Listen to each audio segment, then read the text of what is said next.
नमस्ते। आज बात करते हैं 1857 की क्रांति की।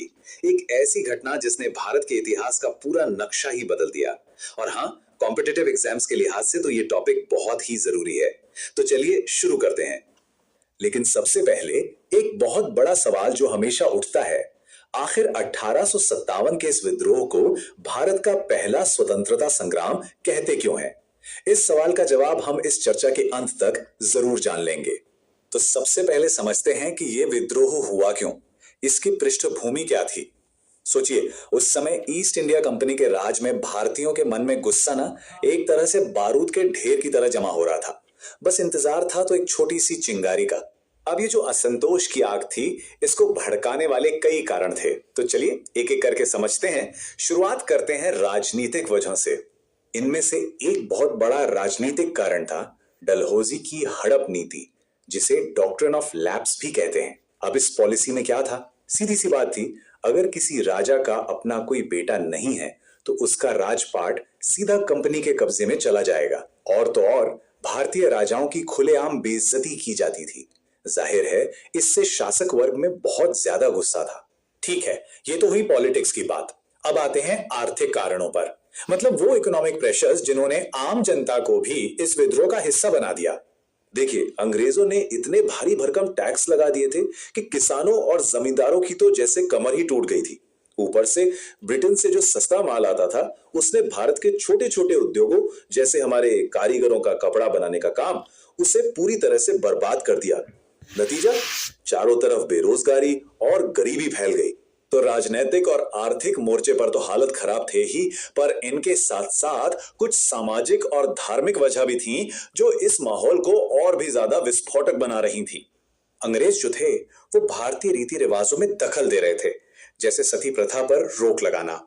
अब भले ही ये एक सोशल रिफॉर्म था, पर कई लोगों को लगा कि उनकी संस्कृति पर हमला है। इसके साथ ही जबरदस्ती धर्म बदलवाने की अफवाहें भी जोरों पर थी। और फिर आया वो एनफील्ड राइफल वाला किस्सा, जिसने इस सुलगती हुई आग में सचमुच घी डालने का काम किया। तो चलिए अब बात करते हैं उस चिंगारी की, वो एक घटना जिसने इस पूरे दबे हुए गुस्से को एक जबरदस्त विद्रोह की शक्ल दी थी। और वो चिंगारी क्या थी? वो थी नई एनफील्ड राइफल। जी हां, सेना में आई ये नई बंदूक ही 1857 के विद्रोह की सबसे बड़ी और तात्कालिक वजह बनी। तो सवाल यह है कि एक राइफल से इतनी बड़ी प्रॉब्लम कैसे हो गई? जरा इसके लोडिंग प्रोसेस को देखिए। पहला स्टेप, कारतूस को मुंह से काटना पड़ता था। फिर दूसरा स्टेप, पाउडर को बंदूक में डालना। और तीसरा, गोली लोड करना। अब जो सारी गड़बड़ थी ना, वो इस पहले स्टेप में ही थी। तो आखिर असली मुद्दा था क्या? हुआ ये कि एक अफवाह फैल गई कि इन कारतूसों पर गाय और सुअर की चर्बी का लेप लगा है। अब देखिए, गाय हिंदुओं के लिए पवित्र है और सुअर मुसलमानों के लिए हराम। तो भारतीय सिपाहियों को यह लगा कि उनके धर्म को खराब करने की एक जानबूझकर की गई साजिश है। बस इसी एक घटना के बाद तो विद्रोह की आग पूरे उत्तर भारत में जंगल की आग की तरह फैल गई। तो अब जरा इस क्रांति के उन बड़े हीरोज पर नजर डालते हैं जिन्होंने अलग अलग जगहों पर इसकी बागडोर संभाली। अच्छा, ये जो लिस्ट है, ये कॉम्पिटिटिव एग्जाम्स के लिए बहुत बहुत जरूरी है, तो इस पर खास ध्यान दें। बैरकपुर से शुरुआत की मंगल पांडे ने, झांसी में कमान संभाली वीर रानी लक्ष्मीबाई ने, दिल्ली में विद्रोहियों ने आखिरी मुगल बादशाह बहादुर शाह जफर को अपना लीडर बनाया, बिहार में थे कुंवर सिंह और कानपुर में नाना साहब। ये नाम और इनकी जगह ये अक्सर एग्जाम्स में पूछे जाते हैं। इतनी हिम्मत और बहादुरी के बावजूद ये विद्रोह आखिर कामयाब क्यों नहीं हो पाया? और इसके बाद हुआ क्या? मतलब इसके नतीजे क्या निकले? चलिए अब इसे समझते हैं। देखिए, इस विद्रोह के नाकाम होने की कुछ बड़ी वजहें थीं। सबसे पहली और सबसे बड़ी वजह एक ऑर्गेनाइज्ड लीडरशिप की कमी। मतलब कोई एक सेंट्रल लीडर नहीं था, सब अपने अपने इलाके में लड़ रहे थे। दूसरी बात, ये विद्रोह पूरे भारत में नहीं फैला, ये ज्यादातर नॉर्थ और सेंट्रल इंडिया तक ही सिमट कर रह गया। और हाँ, एक और जरूरी बात, विद्रोहियों के पास अंग्रेजों जैसे मॉडर्न हथियार और रिसोर्सेज भी नहीं थे। हालांकि इन्हीं गलतियों से आगे के फ्रीडम फाइटर्स ने बहुत कुछ सीखा। हाँ, ये बात सही है कि विद्रोह को कुचल दिया गया, लेकिन इसके जो नतीजे निकले वो बहुत बड़े और दूर तक असर करने वाले थे। सबसे बड़ा बदलाव तो ये हुआ कि ईस्ट इंडिया कंपनी का राज खत्म हो गया और अब भारत पर सीधा ब्रिटिश क्राउन यानी ब्रिटेन की महारानी का शासन शुरू हो गया। इसी को फॉर्मल बनाने के लिए गवर्नमेंट ऑफ इंडिया एक्ट पास किया गया और ये सब हुआ साल 1858 में। यह साल भारतीय इतिहास में एक टर्निंग पॉइंट है। इसे हमेशा याद रखना जरूरी है। इस कानून का नाम था the government of India act 1858 और इसी कानून ने भारत में ब्रिटिश शासन के एक नए दौर की शुरुआत की। एक ऐसा दौर जिसे हम ब्रिटिश राज के नाम से जानते हैं और जो अगले 90 सालों तक चलने वाला था।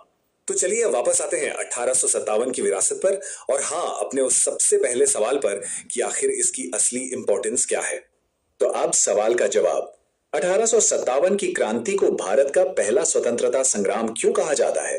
वो इसलिए क्योंकि ये पहली बार था जब धर्म, जाति और इलाके की दीवारों को तोड़कर सैनिक, किसान, राजा सब एक साथ एक बाहरी ताकत के खिलाफ खड़े हुए थे। भले ही वो उस वक्त कामयाब नहीं हुए, लेकिन इसी विद्रोह ने भारतीय राष्ट्रवाद की वो फाउंडेशन रखी जिस पर आगे चलकर आजादी का पूरा आंदोलन खड़ा हुआ। इसने एक बहुत बड़ा सबक सिखाया, एकता की ताकत का सबक, और यही इसकी सबसे बड़ी लेगेसी है। चलिए इस पूरी बातचीत के बाद एक छोटा सा सवाल। 1857 की क्रांति का तात्कालिक मतलब इमीडिएट कॉज क्या था? ऑप्शंस हैं A tax policy, B doctrine of lapse, C Enfield rifle या डी एजुकेशन पॉलिसी। सोचिए जरा, सही जवाब क्या होगा? ये सवाल हमें फिर से वही बात याद दिलाता है कि कैसे कभी कभी एक छोटी सी चिंगारी भी एक बहुत बड़ी क्रांति। आपको वीडियो कैसा लगा हमें कमेंट में जरूर बताएं और ऐसे ही वीडियो देखने के लिए चैनल को लाइक, शेयर और सब्सक्राइब जरूर करें।